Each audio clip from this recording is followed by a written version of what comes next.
창세기 46장 3절에서 4절을 한번 펴보시면요, 아까 우리가 잠깐 시작할 때 봤는데, 하나님이 이르시되 나는 하나님이라 내 아버지의 하나님이니 애굽으로 내려가기를 뭐하지 말라고요? 두려워하지 말라. 내가 거기서 너로 어떤 민족이요? 큰 민족을 이루게 하리라. 여기 보면 거기서 너로 큰 민족을 이루게 하겠다, 이제 이렇게 이제 얘기하고 있는데요. 이 창세기 46장의 배경은 뭐냐 하면, 죽은 줄로만 알았던 요셉이 살았대요. 그것도 몇 년 만에 들은 얘기예요? 22년 만에. 22년 만에 죽은 줄로만 알았던 요셉이 살아있다는 거예요. 얼마나 놀랍습니까? 그래서 애굽으로 내려가야 되는데 문제가 있잖아요. 어떻게 약속의 땅을 벗어나요? 약속의 땅을 벗어날 수가 없잖아요. 이 야곱이요, 브엘세바에 가서 하나님 앞에 제단을 쌓는 거예요. 근데 하나님이 그때 나타나셔가지고 두려워하지 말라는 거예요. 애굽으로 내려가라는 거예요. 여기 창세기 46장 3절 4절 다시 보시면요, 내가 너와 함께 어디로요? 애굽으로 간다. 그러니까 애굽으로 내려가는 거 두려워하지 말아라, 이제 얘기하거든요. 근데 그때 야곱이 너무나 놀라운 말씀을 듣는 거예요. 거기서 너로 큰 뭘요? 민족을 이루게 한다. 한번 잘 생각해 보세요. 야곱이 어떤 사람입니까? 야곱이요, 얼마나 자기중심적인 사람이었어요. 뿐만 아니라 야곱의 그 10명의 아들, 12명의 아들이 어떤 사람이에요? 야, 어떻게 그렇게 음란하고 혈기 부리고, 그리고 얼마나 자기중심적인 사람들이었습니까? 아버지가 91세 때 낳은 그 아들 요셉을 미워해가지고 10명의 형들이 왕따 시켜가지고 죽이려다가 팔아넘긴 거거든요. 그런데 그 자식들을 통해서 하나님이 큰 민족을 이루시겠대요. 이게 얼마나 놀라운 거예요. 여러분, 그래서 실은 우리가 구원받은 게 은혜고요, 실은 우리가 쓰임받는 게 은혜예요. 내가 잘나서가 아니에요. 그것을 우리가 이 창세기를 묵상하면서 반드시 붙들어야 돼요. 그래서 창세기가요, 복음 중에 복음인 거예요. 창세기를 볼수록 우리는, 야, 나 같은 죄인이 용서함 받아서 하나님 앞에 옳다함 얻은 이 놀라운 구원의 은혜가 얼마나 큰 건지 깨달아야 돼요. 근데 이 약속의 말씀이 왜 이렇게 중요한 거냐면요, 창세기 15장 13절에 보면은요, 하나님이 야곱에게 주셨던 이 약속 전 200년 전에 이미 누구에게요? 아브라함에게 약속하시는 거예요. 이르되 너는 반드시 알라. 내 자손이 어디에서요? 이방에서 객이 되어 그 이방인들을 섬긴다. 그러다가 그들은 400년 동안 너희들을 괴롭힐 건데 400년 동안 괴롭힘 받던 너희가 거기서 나올 거다. 하나님이요, 이미 이 창세기 46장에 큰 민족을 이루겠다라고 말씀하신 야곱에게 주신 약속을, 이 약속을 주시기 전에 벌써 200년 전부터 하나님은 아브라함에게 이미 약속 주신 거예요. 그리고 또 400년 후에 하나님이 이 약속을 완성시키시는 거예요. 그래서요, 이게 얼마나 놀라운 건지 몰라요. 출애굽기 1장 7절에 보시면은 결국 그 약속하신 말씀대로 어떻게 돼요? 이스라엘 자손은 어떻게 됩니까? 생육하고 불어나 번성하고 매우 어떻게 돼요? 강해집니다. 약속대로 이루어졌잖아요. 하나님은요, 말씀에 약속하신 것을 이루시는 하나님이십니다. 그래서요, 우리 신앙은요, 말씀 의지하는 신앙이 돼야 되는 거예요. 말씀 없으면요, 그 신앙은요, 결국 무너지든지 잘못 가든지 하게 되는 거예요. 그래서 말씀 붙잡는 거예요.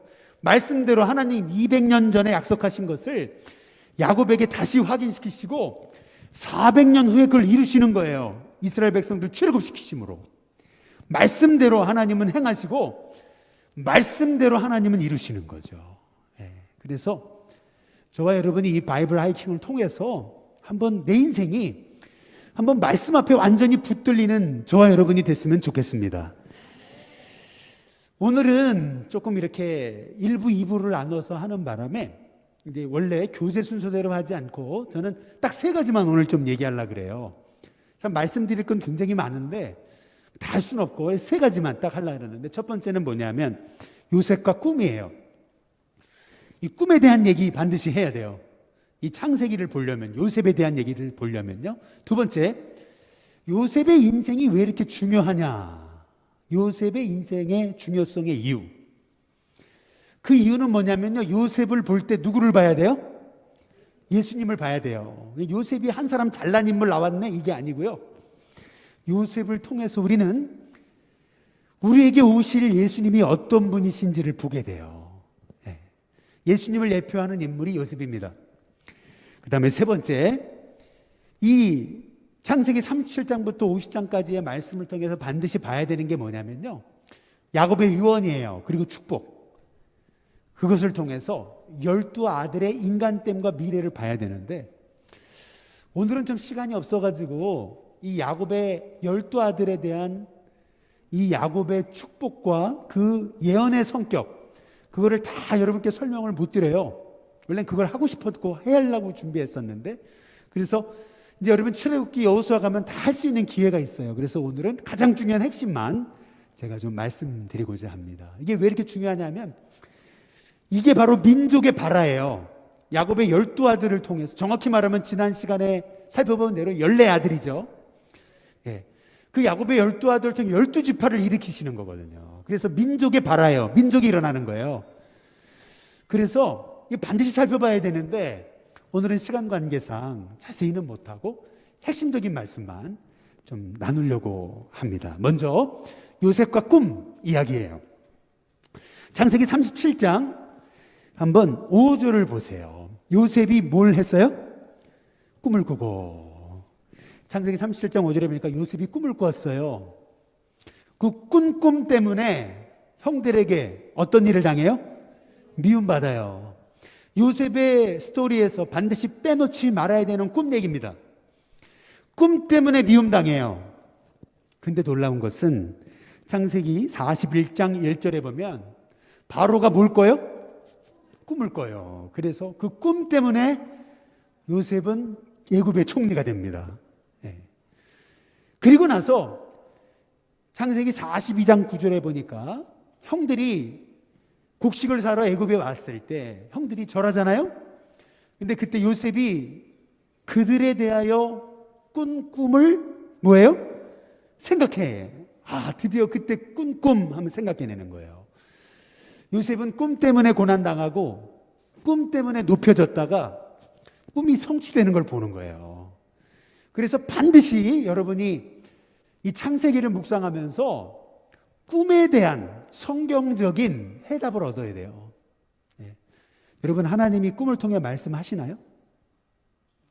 말씀하세요? 여러분, 사도행전 2장 17절에 보시면 하나님 말씀하시기를, 말세에 내가 내 영을 모든 육체에 부어주는데 너희 늙은이들은 어떻게 된다고요? 꿈을 꾼다. 그렇죠? 하나님 꿈을 통해 말씀하세요? 말씀하지 않으세요? 말씀하세요. 말씀하십니다. 근데 문제는 뭐냐면 이게 중요한 거예요. 하나님은 꿈을 통해 말씀하세요. 그런데 문제는 뭐냐면 말씀에 받침이 되지 않은 꿈은요, 꿈만 쫓아가는 거는요 위험합니다. 아주 위험해요. 왜냐? 성경에 나와 있어요. 사무엘상 28장 한번 6절을 보시면은, 제가 가끔 본문이 틀릴 때가 있어요. 그러나 그거 좀 이해하시고, 막 준비하다 보니까 이렇게 성경 구절이 막 틀릴 때가 있어요. 이해해 주시기 바랍니다. 거기 보면 사울이 여호와께 묻자오되 그랬어요. 여호와께서 뭘로요? 꿈으로도 또 우림으로도 선지자로도 그에게 대답하지 아니하시므로 사울이 누구 찾아가요? 엔도르 무당을 찾아갑니다. 이것이 의미하는 게 뭐냐면요, 사울은요, 하나님 말씀에 순종함이 없었어요. 순종함은 없이 꿈만 쫓아가는 거예요. 하나님 꿈으로 말씀 안 하시잖아요. 선지자를 통해서도 말씀 안 하시잖아요. 우림으로도 말씀 안 하시잖아요. 그러니까 누구 찾아가게 돼요? 무당 찾아가게 되는 거예요. 무슨 말이냐면 말씀의 밑바탕이 되지 않고 단지 꿈만 쫓아가는 인생 위험합니다. 위험해요. 성경적인 신앙 아니에요. 잘못된 거예요. 그래서 신명기 13장을 한번 보시면은 이런 얘기가 있어요. 너희 중에 선지자나 꿈꾸는 자가 일어나서 이적과 기사를 보여주면서 자기를 쫓으라 그래요. 그랬을 때 2절에 다른 신들을 우리가 따라 섬기자고 말할지라도 3절에 어떻게 하라고요? 너는 그 선지자나 꿈꾸는 자의 말을 뭐 하지 말라고요? 청종하지 마라. 소위 꿈꾸고 이게 하나님 계시다 하는 그 말에 속지 말라는 거죠. 다시 말해서 분명히 말세에 성령이 오실 텐데 늙은이가 꿈을 꾼다 그랬어요. 그런데 하나님께서 지금도 꿈을 통해 말씀하시지만 그러나 이제는요 이미 하나님께서 언약의 말씀을 주셨어요? 안 주셨어요? 주셨어요. 그래서 히브리서 1장 1절에서 2절 나중에 찾아보세요. 구약성경에 선지자를 통해서 여러 모양으로 여러 방법으로 말씀하신 하나님이 이제 말세에는 아들을 통해 말씀하신다 그랬어요. 무슨 말이냐면 구약시대에는 이 요셉 시대에는 성경이 없었어요. 그러니까 하나님이 꿈을 통해 계속 말씀하셨던 거예요. 그러나 이제는 하나님이 뭘 주셨어요? 말씀 성경을 주셨어요. 이미 성경을 통해 하나님의 계획을 다 보여주셨어요. 그래서 이제는요 우리가 단지 누가 이랬다더라 저랬다더라 꿈 쫓아가는 게 아니고요. 뭘 쫓아가야 돼요? 말씀 쫓아가는 거예요. 그러다 보면 하나님께서 여러 방법으로 나에게 그것이 맞다고 확증하시는 거예요. 핵심은 어디에 있어요? 말씀에 있습니다. 그래서 반드시 말씀에 서야 돼요. 말씀으로 확인해야 돼요. 말씀으로 이게 맞는지 틀리는지를 분별해야 되는 거예요. 그래서 요셉과 꿈에 대한 이야기를 우리가 보면서 하나님의 사람은요 우리가 단지 현상에 집중하는 신앙이 돼서는 안 돼요. 위험해요. 그러니까 말씀 모르는 그 성도들을요 이만희가 어제 계시를 봤는데 그럼 선교사를 보내가지고 내가 선교사 왔는데 계시 봤는데 당신 그렇다더라 막 이러면서 꿰내니까 다 넘어가는 거예요. 그래서 여러분 반드시 말씀에 서야 돼요. 말씀 알아야 돼요. 말씀으로 확인하고 분별해야 돼요. 이것이 첫 번째, 우리가 이 창세기 37장과 39장과 40장, 41장에 나온 요셉의 꿈 이야기를 통해서 우리가 반드시 정리하고 넘어가야 되는 부분이에요. 그 다음에 두 번째로 요셉의 인생이 왜 이렇게 중요하냐는 거예요. 실은 오늘 그냥 좀 넘어가도 되는데 아까 그 얘기하면은 사실 어느 정도 여러분 다 요셉 얘기는 아시니까 그냥 넘어가도 돼요. 저 이렇게 오늘 남성교회 분들이 많이 오실지 몰랐거든요. 그냥 밑에 모시 가시라 그러니까 너무 죄송하고 그러는데 그러나 이 요셉의 인생이 왜 이렇게 중요하냐 이거 알아야 돼요. 그것은 뭐냐면요. 여러분 한번 잘 보세요. 요셉을 보면은 우리가 예수님을 봐야 돼요. 예수님이 떠올라야 돼요. 왜냐하면 창세기 37장 한번 4절에 보세요. 그의 형들이 아버지가 형들보다 그를 더 사랑함을 보고 요셉을 어떻게 했어요? 미워해요. 요셉은 어린 시절에 형들에게 인정 못 받아요. 근데요 예수님도 똑같으셨어요. 요한복음 7장 4절에서 5절에 보면 그 형제들까지도 예수님을 뭐 했어요? 믿지 않았어요. 예수님의 삶과 요셉의 삶이 딱 매치가 됩니다. 어떻게 해요? 잘 보세요. 제가 설명드릴게요. 요셉이 감옥에 왜 들어가요? 무고죄로 들어가는 거예요. 무고죄예요. 똑같아요. 예수님도요. 아무 죄도 없으신 분이 무고죄로 십자가의 죽음을 당하시는 거예요. 요셉은 감옥에 들어가서 쇠고랑 찹니다.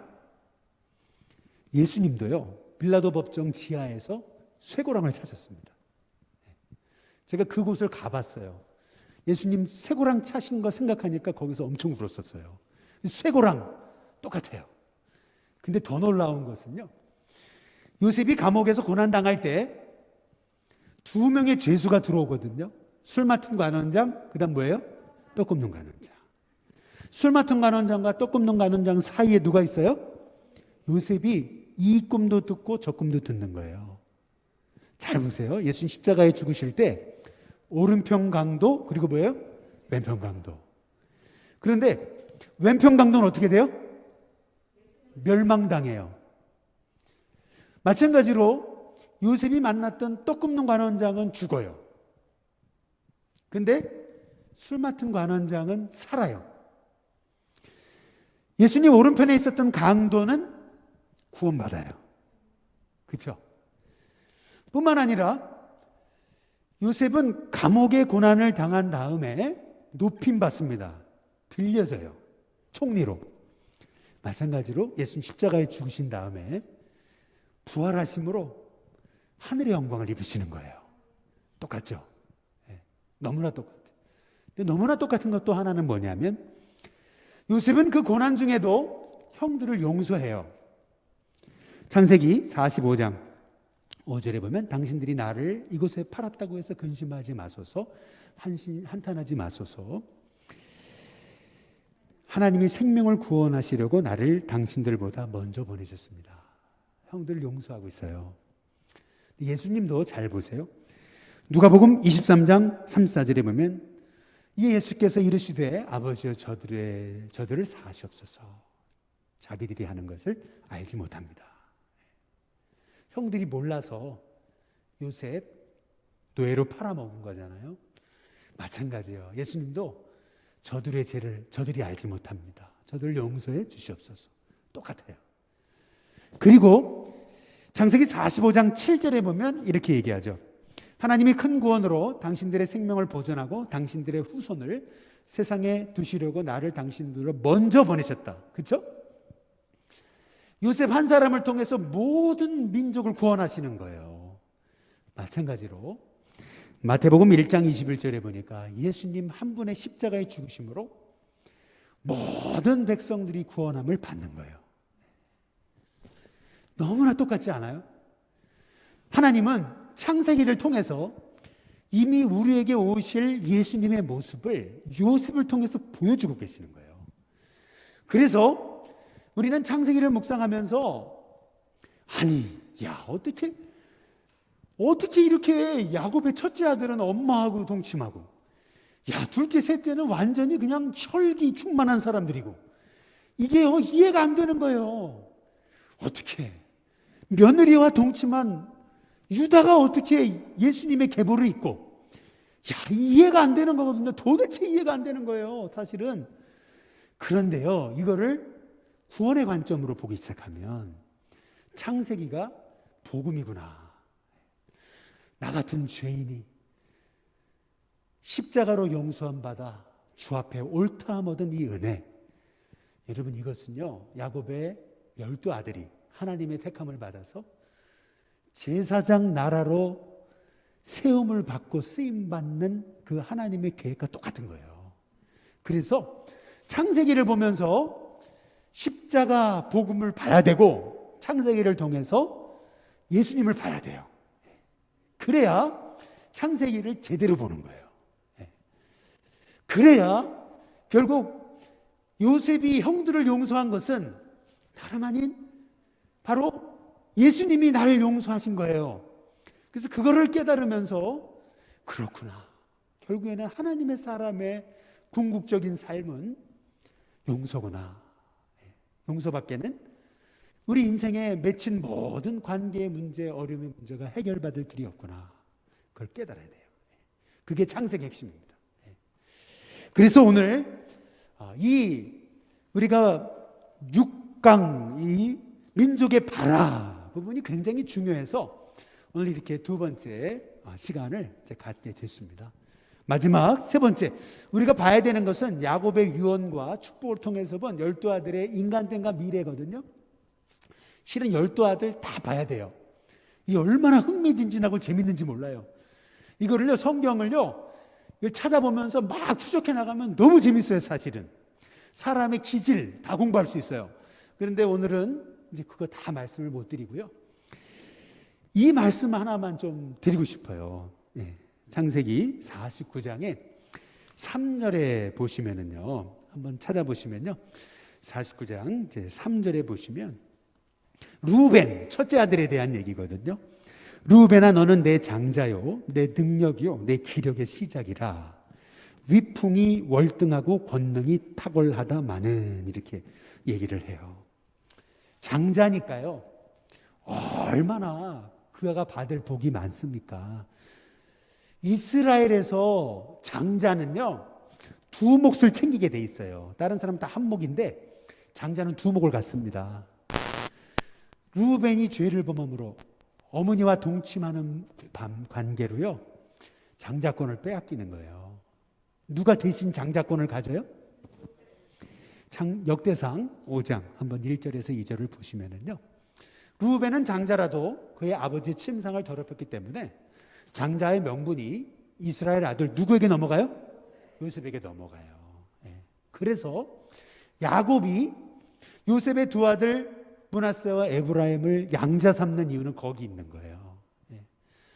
그래서 장자권은 누구한테 넘어가요? 요셉에게 넘어가요. 2몫이 들어가요. 그래서 므낫세 에브라임이에요. 지난주 우리가 나눴던 거, 그래서 야곱의 12아들이 아니고 뭐라고요? 14아들이라고 말씀드렸죠? 그게 그 설명을 지금 이어서 드리는 거예요.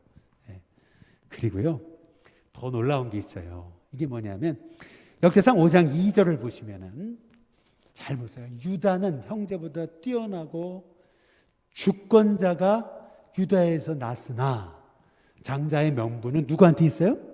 요셉에게 있기 때문에 므낫세 에브라임이 2몫을 받아서 그 요셉의 두 아들이 그 장자권의 축복을 받는 거고요. 그러나 장자의 명분은 요셉에게 있지만 그러나 실제적인 장자권의 축복은 누가 받아요? 유다가 받아요. 유다가. 창세기 49장 8절부터 9절에 보면은요. 유다 너는 형제의 찬송이 된다. 내 손이 내 원수의 목을 잡을 것이고 내 아버지의 아들들이 내 앞에 절한다. 이제 그렇게 얘기하거든요. 유다는 사자새끼다. 이제 그렇게 얘기를 해요. 근데 10절에 한번 보세요. 10절에 보면은 규가 유다를 떠나지 않고 통치자의 지팡이가 그 발사에서 떠나지 않는다. 그에게 모든 백성이 복종한다. 이 말의 의미는요. 장자의 명분은 요셉에게 넘어가고요. 실제적인 장자의 축복은 누구한테 넘어가요? 유다에게 넘어가요. 왜요? 유다를 통해서 그리스도가 오세요. 그런데 여러분 그거 아셔야 돼요. 유다가 어떤 인물이에요? 왜 창세기가 37장에서 요셉의 이야기를 하다가 갑자기 38장에 유다 얘기가 나오고 39장에 또 다시 요셉 이야기가 나오거든요. 아무리 생각해봐도 아니 유다는 건너뛰어도 될 것 같은데 37장에서 요셉 이야기하다가 성경이 38장에 유다 얘기하고 39장에서 다시 요셉 이야기를 해요. 아니 왜 이 유다 이야기를 여기다가 집어넣으셨을까? 그런데 유다 이야기가 절대 은혜가 안 돼요. 창세기 38장 1절에서 3절을 한번 보시면 그 후에 유다가 자기 형제들로부터 뭐예요? 공동체를 떠난 거예요. 믿음 생활하던 사람이 교회로부터 떠난 거예요. 그러니까 어떻게 돼요? 당연히 믿음 잃어버리니까 정욕대로 살잖아요. 그래서 2절에 보세요. 유다가 거기서 가나안 여자 수아라고 하는 자의 딸을 보고 그를 데리고 그냥 동침해버려요. 뭐죠? 육신의 정욕, 안목의 정욕, 이생의 자랑을 따라 살았던 사람이 유다입니다. 결국 3절에 보니까 그가 임신해서 아들을 낳잖아요. 하나님이 그 결혼을 기뻐하지 않으셨다는 걸 알 수 있는 거, 그게 뭐예요? 첫째 아들, 둘째 아들 다 죽잖아요. 셋째 아들까지 죽이실 것 같으니까 그래서 다말하고 동침하지 못하게 하잖아요. 유다가. 사람이요, 믿음이 없으면은요, 고난이 오면요, 철저히 자기중심적으로 자기 방어를 쳐요. 믿음이 없으면은요, 나 살고, 어쨌든 나 살아야 되니까. 뭐 며느리고 뭐고 없어요. 며느리 내쫓고요, 철저히 그 아들, 셋째 아들 끼고 도는 거예요. 그런데 여러분 한번 잘 보세요. 그 아내까지 죽잖아요. 마음이 울적하니까. 그러니까 아니 왜 어떤 여자 하나를 보고 창녀로 여겨가지고 동침을 합니까? 이 다말이요, 창녀로 분장해가지고 지금요 생명 걸고 자기 시아버지에게 들어가는 거예요. 딱 유다가 그냥 이 여자하고 잠자리를 하려니까요, 이 다말이요 증표를 내라고 그러잖아요. 증표를 내라. 그게 뭐예요? 도장끈 지팡이에요. 그걸 딱 챙긴 다음에요, 그리고 나서 3개월 만에 임신한 게 드러나잖아요. 누구의 아들이에요? 자기 시아버지 아들이에요. 당연히 그 다말이, 음란한 다말이 아기를 뱉네, 죽이려고 끌어내가지고 돌로 쳐 죽이려고 그러니까요. 다말이요, 이게 누구 주인인가, 누구 건가 보라고 도장 끈 지팡이 딱 유다 거잖아요. 그때 유다가 뭐라 그래요? 창세기 38장 26절이에요. 유다가 그것을 알아보고 얘기합니다. 그는 나보다 옳구나.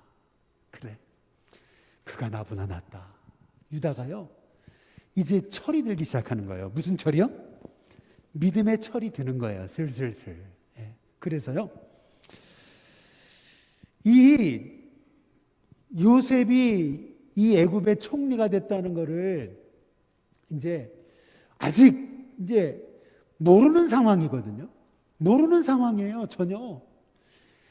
요셉이요, 이 형들을요, 하나님, 예수님 심판주가처럼, 아까 말씀드렸죠. 요셉은 지금 하나님을 생각나게 하는 그 인물이에요. 얼마나 형들을 이 죄를 깨닫게 하도록 몰아가는지요. 형, 나 여기 있어. 나 지금 애굽의 총리 됐어. 형들이 나 괴롭히더니 나 이렇게 잘 됐어. 막 뻐겨도 될 것을요, 그렇게 하지 않고요. 형들이 딱 오니까 감옥에 딱 가둬버리잖아요.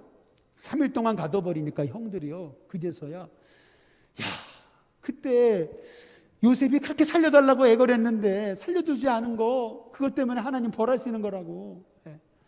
그러면서요, 이 야곱의 10명의 아들이요, 자기 죄를 슬슬슬 보기 시작하잖아요. 슬슬슬. 그런데요, 양심이 조금 깨어나는가 싶더니 또 어려움이 오니까 아까 말씀드렸죠, 원망하는 거예요. 하나님이 왜 이런 일을 시키시냐고, 왜 이런 일을 우리에게 허락하시는 거예요. 하나님 원망하는 거예요. 결국에는요, 나중에는요, 하나님이 내 죄를, 우리의 죄를 찾아내셨다 그러잖아요. 여러분, 그게 누구 입에서 나온 말이에요? 유다 입에서 나온 말이에요. 유다 입에서. 그래서요, 유다가요, 종으로 끌려갈 뻔한 베냐민을 대신해서 이렇게 얘기하는 거예요. 창세기 44장 18절에서요, 이렇게 얘기합니다. 유다가 요셉에게 가까이 가서 얘기합니다. 내 주여, 원합니다. 당신의 종에게 내 주의 귀에 한 말씀만 아뢰 수 있게 기회 달라고. 제발 주의 종에게 노하시면 안 된다고. 주는 바로와 같으시 않으십니까? 그 넓은 마음으로 헤아려 달라고. 그러면서 사정을 쭉 얘기하잖아요. 결론은 뭐예요? 33절에 뭐라 그래요? 이제 주의 종으로 그 아이를 대신해서 머물러 있어 내 주의 뭐가 돼요? 종이 되게 하시고 그 아이는 그의 형제들과 함께 돌려보내라고, 올려보내시라고.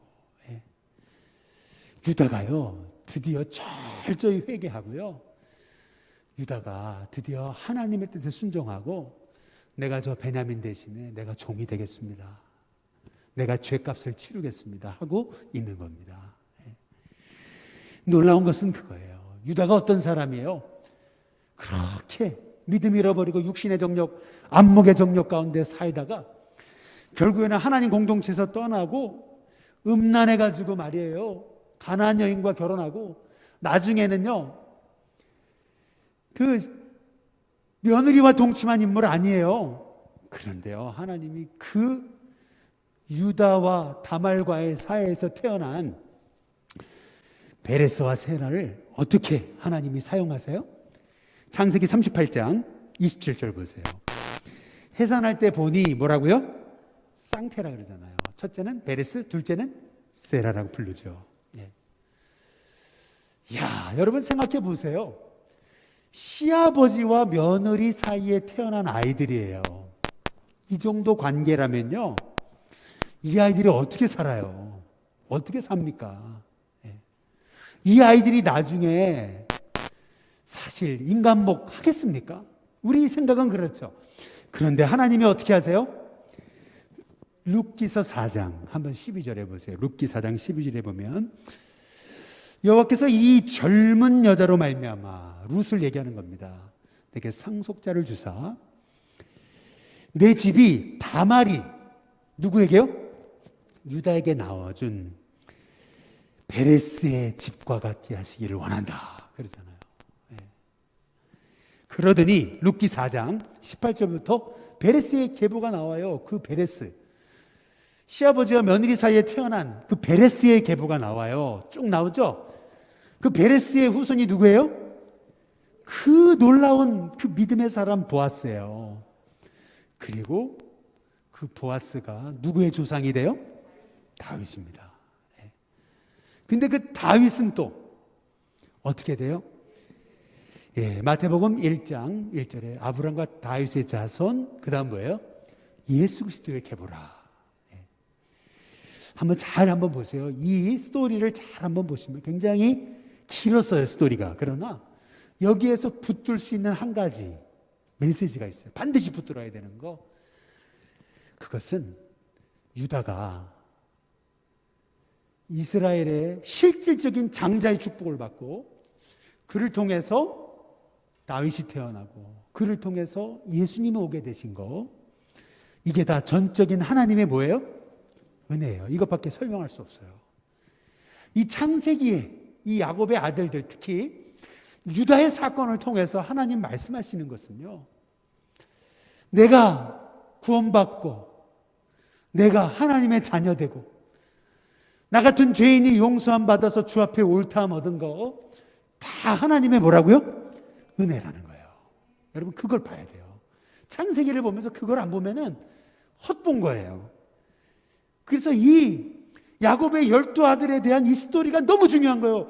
이런 죽어마땅한 종들을 하나님 택하셔가지고 하나님의 제사장 나라로 삼으시기 위해서 민족을 일으키신다. 얼마나 놀라운 거예요. 그래서요, 로마서에 9장 15절 16절에 얘기하시잖아요. 모세에게 이르시되 내가 긍휼히 여길 자를 긍휼히 여기고 불쌍히 여길 자를 불쌍히 여기리라.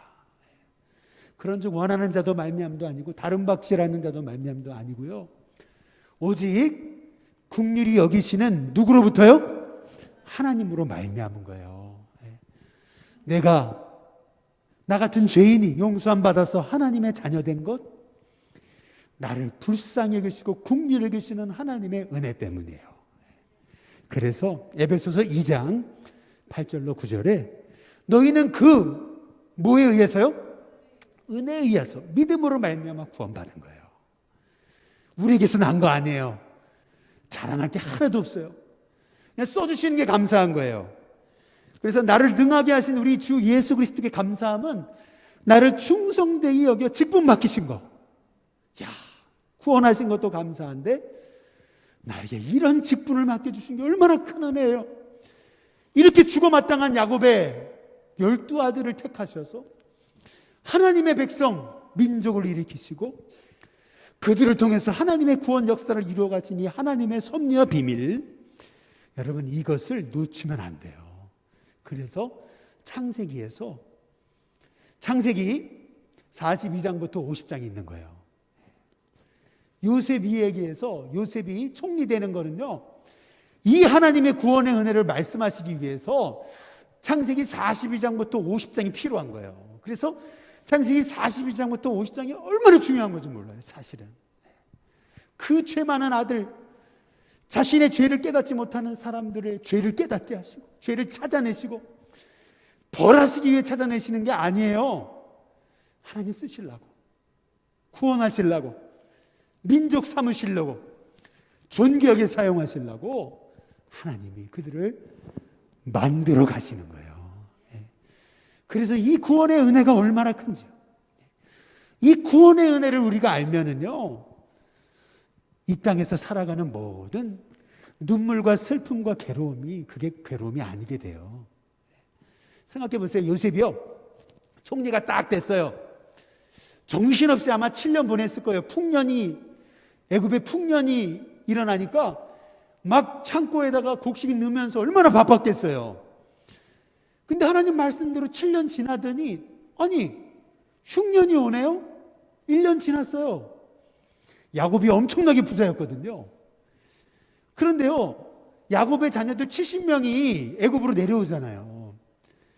매일 농사는 안 되고 70명이 밥축 내는데요, 아무리 돈이 많아도요 1년 만에 다 떨어지게 되는 건데, 2년 버텼다는 건요, 야곱이 그렇게 부자였다는 거예요.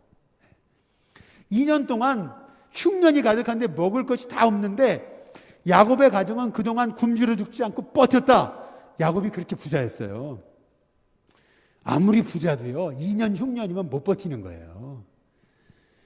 결국에는 요셉 찾아오잖아요. 근데 요셉이 그때 꿈이 생각나잖아요. 요셉이 깨달았어요. 뭐예요? 그렇구나, 내가 애굽에서 당한 고난인 줄 알았는데 고난이 아니었구나. 이게 다 하나님의 섭리였구나. 우리 가정을, 나 한 사람 부족한 사람을 통해 일으키셔서 나의 가정을 살리시려고 하나님 나를 먼저 보내신 거구나. 여러분, 이걸 깨달으니까요, 요셉이요 그때부터 울보가 되는 거예요. 형들을 만나고 계속 울잖아요. 뒤로 들어가서 울고 나오고 눈물 닦고 나오고. 이걸 잘 보셔야 돼요. 요셉이요, 그동안 내가 당한 고난이 아니었구나. 내가 당한 눈물이 아니었구나. 이야, 이게 다 하나님 섭리였구나. 깨닫고 나니까요, 그 형들에게 어떻게 복수합니까? 하나님의 계획이고 하나님의 은혜고 하나님의 섭리였는데 용서하려고 하는 게 아니고요, 용서가 되는 거예요. 그렇잖아요. 용서가 되는 거잖아요. 여러분, 이게 창세기에서 봐야 되는 하나님의 구원의 은혜예요. 이 구원의 은혜를 봐야 돼요. 그래야 우리가 이 땅에서 참 많은 상처받고 어려움 당하지만은 그 상처와 눈물도요 하나님의 섭리 아래 있는 거예요. 그렇게 보면은요, 내가 남몰래 눈물 흘리는 거 억울한 거 아니에요. 억울한 거 아니고요, 하나님 은혜였잖아요. 하나님 은혜로 받아들이면은요, 그 상처도요 상처가 아니게 돼요. 그래서 이 창세기에서 요셉의 스토리가 그렇게 중요한 거예요. 단지 요셉이 성실하게 살았더니 복 주셨더라. 아니, 난 성실하게 안 살아요? 나는 열심히 안 살아요? 근데 왜 난 복을 안 주세요? 이렇게 보면 안 돼요. 이게 다 하나님의 은혜로 봐야 돼요. 섭리와 계획, 난 사람을 통해서 하나님의 민족을 일으키시는 하나님의 계획, 그 손길, 그것을 봐야 여러분이 진짜 이 죄악 많은 세상에서 구원의 감격 속에 살아갈 수 있는 겁니다. 저와 여러분이 이 요셉이 받은 은혜, 축복, 이 요셉이 받은 은혜와 축복을 누리면서 다 승리할 수 있게 되시기를 주님의 이름으로 축복합니다.